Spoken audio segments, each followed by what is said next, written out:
Hello everyone. Alright, so we're going to go over Chapter 17 of Flux Core Flat Welding Position.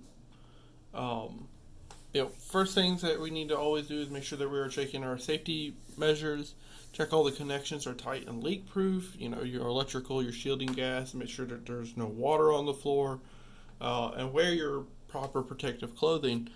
Um, with the when it comes to stuff like flux core, there's a lot of gas, there's a lot of smoke and stuff like that. Very much like if you're welding 6010 or 7018. So one of your other safety measures is to also make sure that you have a proper ventilation system or you have a proper mask on. Um, for companies like Miller's, they have these type of masks, and these are very important to think about when you are doing flux core. When you're preparing to weld, make sure you've gone and set up and checked the equipment. Make sure you have the right electrode, all the dry rolls are installed correctly, uh, your contact tube and your shielding gas and flow rate are proper, and just the type of metal transfer. When it comes to flux core, you're kind of wanting a short circuit setup.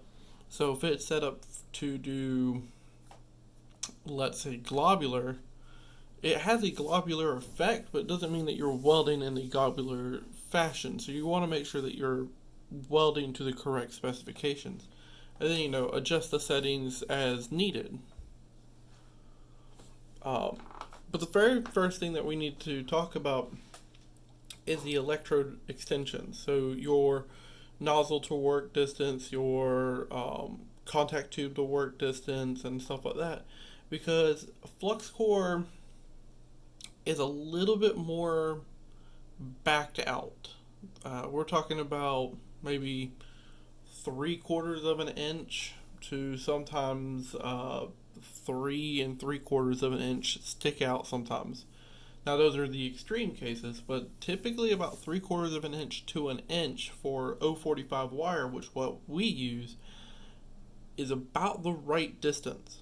You do not want to be up close, very much like how you are with MIG. MIG, you're about 1/4 inch to a 1/2 inch.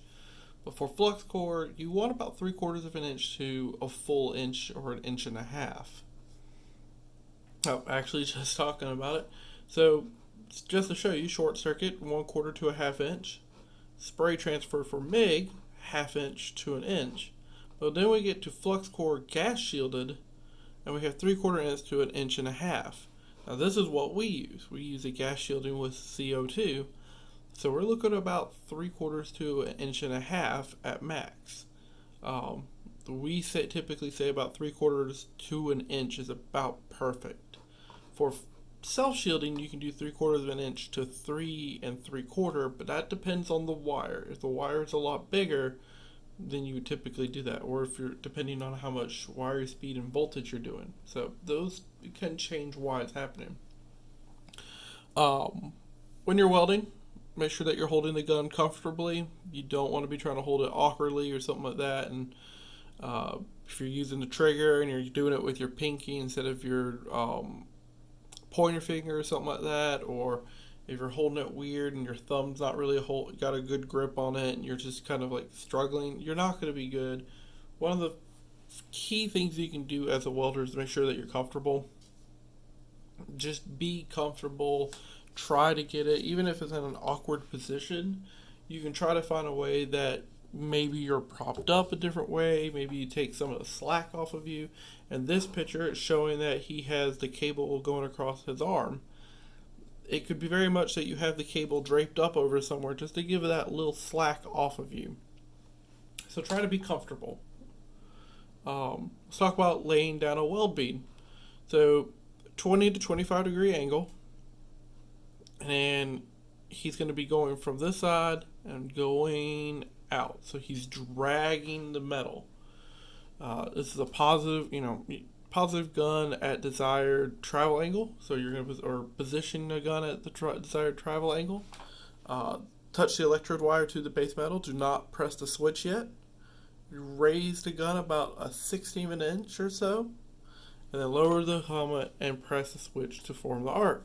Now, for those who have done your flux core or those who have done MIG welding, you know, you have the wire backed out a little bit. That's what they're talking about. You rise the gun 1/16 of an inch. You back out just a little bit and then you strike. If you're right up on it when you hit it, it could just short circuit or it could ground itself and it's not going to work properly. So laying down a weld, you know, you got to make sure that you have the depth of the weld pull determines the penetration.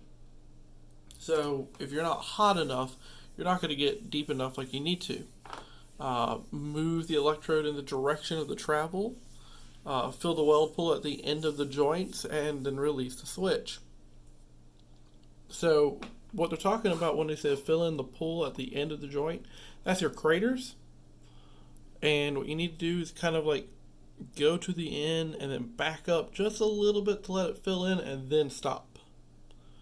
So if you look at this and say I was welding up here where that line is, I would come over, and if I was going to stop, I'd get here, back up a little bit, and then break my switch. And if you don't know what they're saying when they say release the switch, the trigger. That's another name for it. It's the switch. That's the proper name. But if you say the trigger, it's the same thing. What are available? The variables that affect your weld quality. Well, the voltage is a key one. So is your wire speed. These two are the ones that you have a lot of control over by the machine setting. The ones that you control personally are the travel speed, the gun angle, and the contact tube, the work distance. These are very important as well to understand what you're doing. So sometimes you could be welding too fast. Sometimes the wire speed's too fast and you can't control it. Maybe it's too hot and it's burning back up into the tip. Maybe you're too close or you're too far away from the workplace, and maybe your gun angle is just absolutely off. So these are the 5 key points to make sure that you are doing a proper weld and get the right bead size.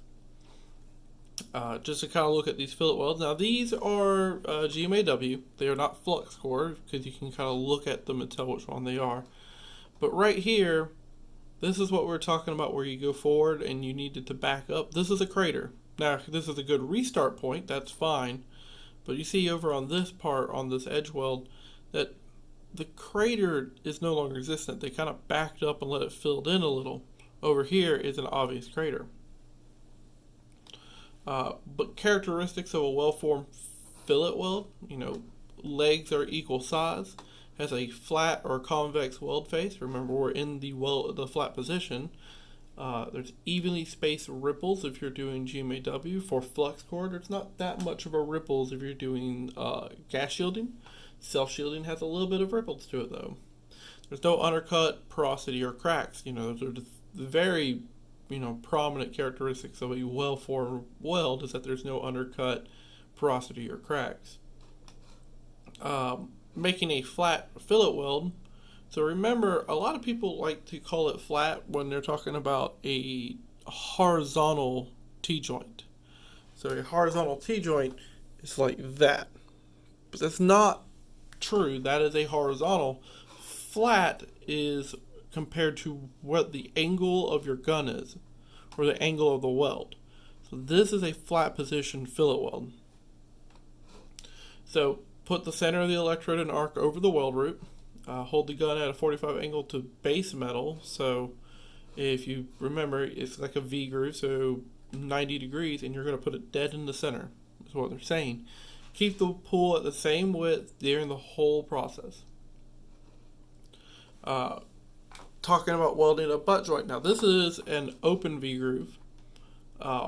Fully penetration is usually required, so you want to be able to get to the back. Now for ours, we are doing a V groove butt joint that is closed.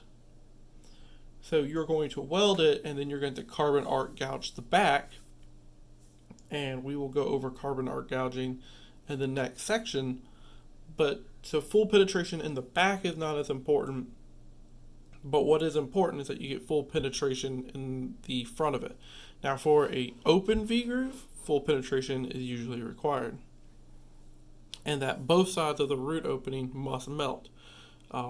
Now this is where you can form keyholes on the root pass, and this is a keyhole right here. And, if you got the name, if you think about the old school keys, you have the little slot right here and a big old chunk of metal at the top like an old key has, and that's why it's called a keyhole. Um, One of the things that you can do is use a backing. Now, there's a machining way of doing it for backing that is a non-consumable backing, or it could be one that you have to remove, like a backing strip, or one that you might leave on. There's different ways to do it, but it's to allow you to build up the root. Um, so, like right here, it says removable metal backings are not melted during welding.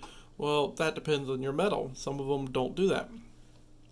The backing strips that we use sometimes, they are steel on top of steel. So you will weld into them and you will combine them to your metal, and you have to grind them off later on.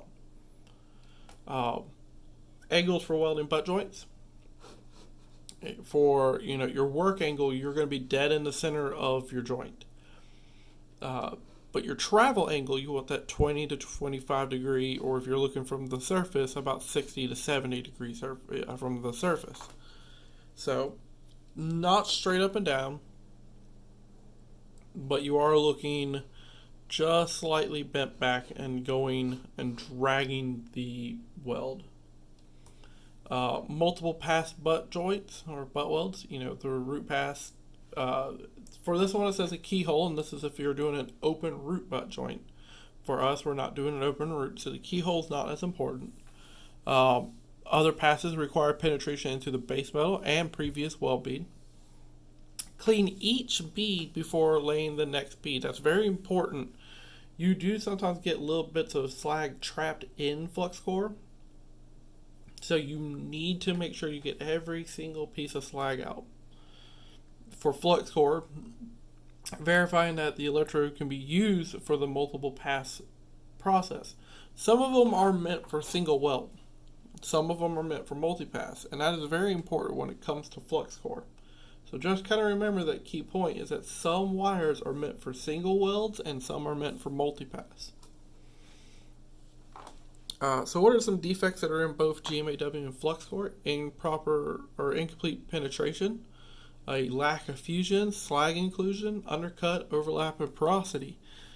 These are very common, and they're stuff that you need to avoid happening. Some of these you can get away with, like a little bit of undercut. Sometimes it is as bad. A little bit of overlap's not too bad. Porosity is always bad. There's never not a point where porosity isn't bad.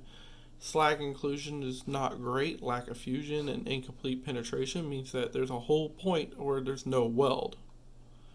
So none of these are great, and you should try to avoid all 6 of these at all time. How to avoid these weld defects, though? Make sure you're using the right electrode. Make sure you're using the correct shielding gas. Correct voltage, wire speed, shielding gas flow rate, proper contact tube or work distance if you're too close or too far away. Make sure your angle's right.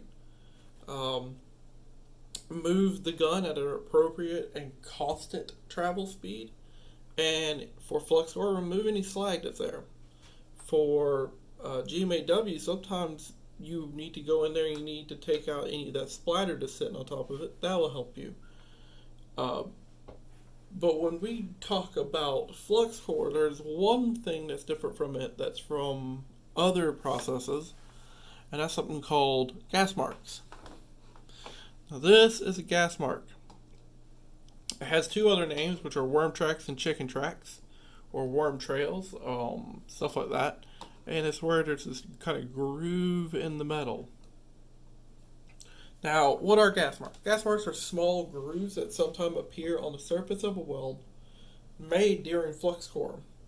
It's made when there's excessive levels of dissolved gas in the weld, and the dissolved gas typically escapes from the molten weld before it solidifies, but sometimes it does not completely escape, and the slag will freeze on top of it, and because it's trapped under the slag while the metal's still molten, it leaves an indentation on the weld, and that's where you get it. So if you think about it, this is where your gas was sitting, the slag went over it, and it couldn't escape, so it pushed on the liquid metal, and when the metal finally solidified, there was just this pocket holding it.